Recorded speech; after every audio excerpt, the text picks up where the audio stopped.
Well, I want to make a short video on the lecture that we will miss.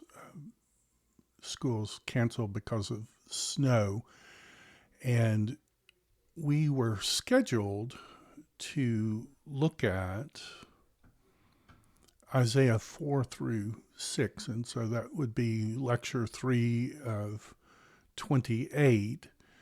And you may have opportunity to do a little bit of that work on your own. So I wanted to just make a short video and talk about some of that. In our section, we're looking at 4, 5, and 6, and this is lecture 3. And we've talked about the unusual nature that you have material that is pre-call. So it raises the question, why does Isaiah include that pre-call when you have this formal call here? And is this chronological? Is this some kind of summary of the whole? So that's a question you'll want to look at when you read through the material. We will end up, there are 2 days on the schedule that we'll look at Isaiah 6. So when we come back on Thursday, Lord willing, we will look at this Isaiah's call. And so we'll miss, in some respects, the material that we would have covered on Tuesday. And what I want to point out here is this is kind of how you think through these 4 chapters, 4, 5, and 6. Chapter 4 starts out with this unusual idea of 7 women seeking 1 man. I think probably the background there is the situation is so desperate that rather than just one woman saying, hey, I'll marry anyone to, take this terrible situation away, that the circumstance there in the judgment is so desperate that 7 women would seek 1 husband, just anything to take away this terrible judgment that is happening. And then we have this promise of a figure called the branch. And that may be interesting because there are other prophetic passages that speak of the branch. And so how are those connected? How in the midst of this terrible judgment do you have this prophetic promise of this coming one who's the branch?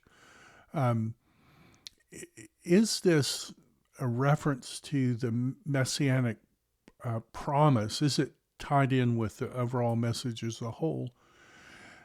We also, in chapter 4, have this promise there'll be a cloud by day and a pillar, bright pillar by night. That's clearly Exodus language. And so this is the idea, the start in Isaiah of these new Exodus passages.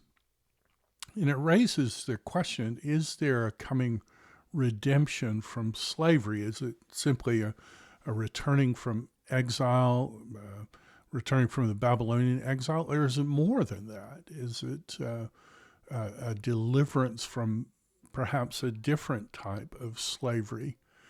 And then the passage in chapter 4 mentions this idea of a canopy, a chuppah in Hebrew, and that is a very interesting term because it's used of this Jewish cultural thing of a chuppah used during a wedding ceremony. And you may want to look at the background of that and see this idea of a marriage happening.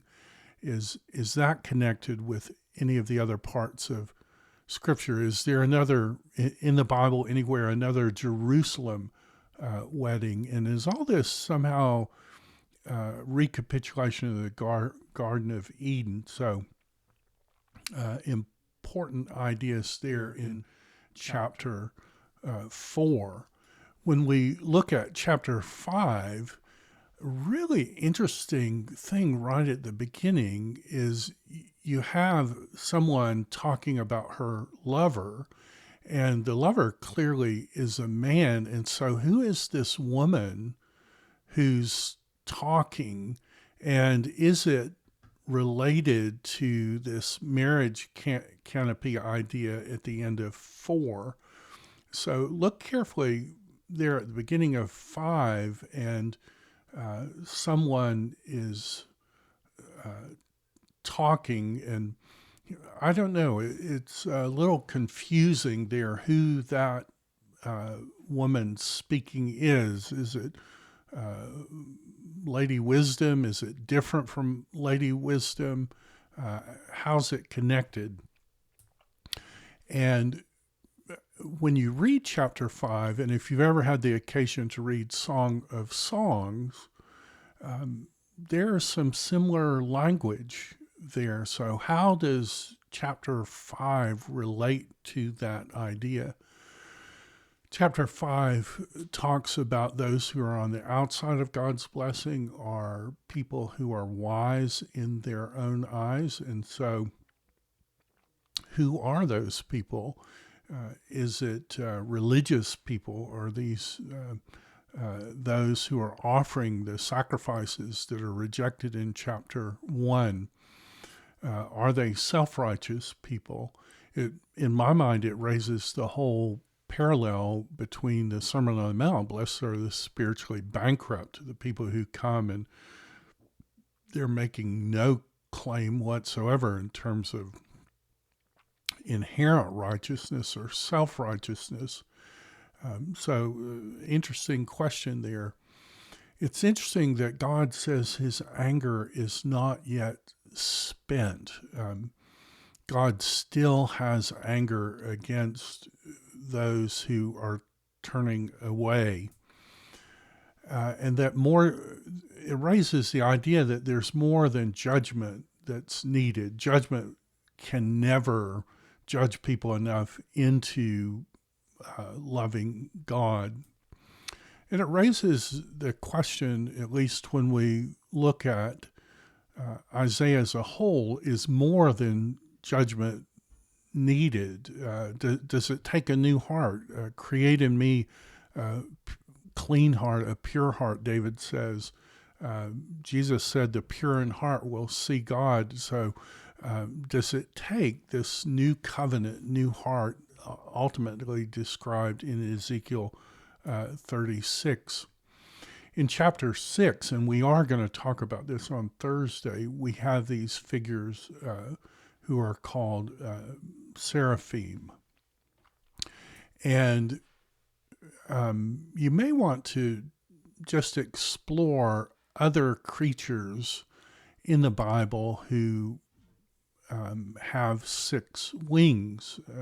This 6-wing thing confused Jewish interpreters because normally cherubs have 4 wings, and it's very easy to come to like the book of Revelation and to see the 4 living creatures as the cherubs of Ezekiel 1 and 10. But the problem is that the 4 living creatures in Revelation are described as having 6 wings, just like the seraphs have here. And so what happened to the 2 extra wings, and are seraphs just a different form of cherubs, or are they different? And what we're going to look at in chapter 6 on Thursday is the fact that the other 8 times the word saraf is used in Scripture, it's always associated with snakes, and even flying snakes. It's the flying snakes that kill Israel in Numbers, and even Isaiah uses it of flying snakes, and the flying part is a really strange word in Hebrew, and it's exactly the same word that's here in 6. And so are these creatures on fire? Are they burning? Are they called burning because they have venomous poison? Are they on fire with love for God, or are they burning for another reason? And of course, Hebrews talks about he makes his angels winds and his ministers a flame of fire. Is this behind that? Of course, Hebrews is quoting a psalm there, and so are all these connected somehow? And it even speaks of God as a consuming fire, a different word. This word, when it's used as a verb, is usually burning in judgment. And so what in the world is going on there? And why do the seraphs cover their faces? Both the cherubs and the seraphs cover their feet. And that's an interesting question. Why are they covering their feet? But of the seraphs, it says particularly they cover their face. And often in Scripture, covering face is associated with judgment. And so is it judgment here? Is it not judgment? Are these positive entities? Are they negative entities? Tim Mackey and the Bible Project thinks that these are being described as snakes, and not only described as snakes, but the connection in Isaiah 40, where the king of Babylon is being judged and sent to hell in language that is oddly reminiscent of the fall of Satan. At the end of that chapter, it describes the judge king of Babylon as a flying seraph, kind of a super snake. And so this is really confusing. And what's going on there?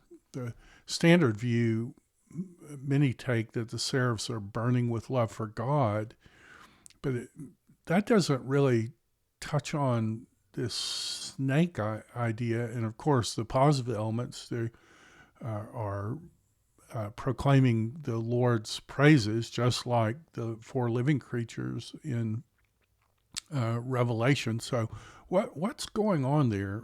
It seems very strange. We're going to look on Thursday at Isaiah's call.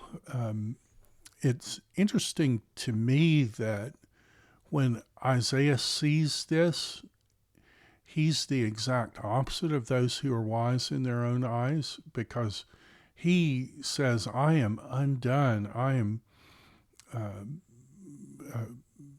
people of unclean, I'm a person of unclean speech, and I dwell among people of unclean speech. And so there's a connection here between Isaiah's call and his own turning away from self-righteousness and embracing of that spiritual bankruptcy. And then and we might connect this with what, like Jonathan Edwards and others have called evangelical humiliation, which is interesting that Ezekiel 36, which is, of course, written later, does have that same idea that when a person gets the new heart, that the result is kind of, I am not self-righteous. It's only God's work. And then Isaiah is given a very strange ministry, preach and proclaim in a way where they're not going to understand. And of course, Jesus quotes that in why he's using parables. And so we need to think through what that means, preach in a way that that they don't get it. We will when we, and lastly, it does talk about two exiles that will happen. There's an initial exile, and the vast majority are taken away, and then 10% is left, but even that will undergo exile. And so it raises the question, how does this relate to this time when it will be really bad, but there is the promise of the coming branch? So we'll talk about some of that on Thursday. You might, if you have the opportunity to read through 4 through 6 on your own for our Tuesday class. I'm not requiring that, but if you do have occasion, you might want to ask the question and say, well, how does all that relate? As always, I hope you're doing well today, and I will look forward to talking to you next time.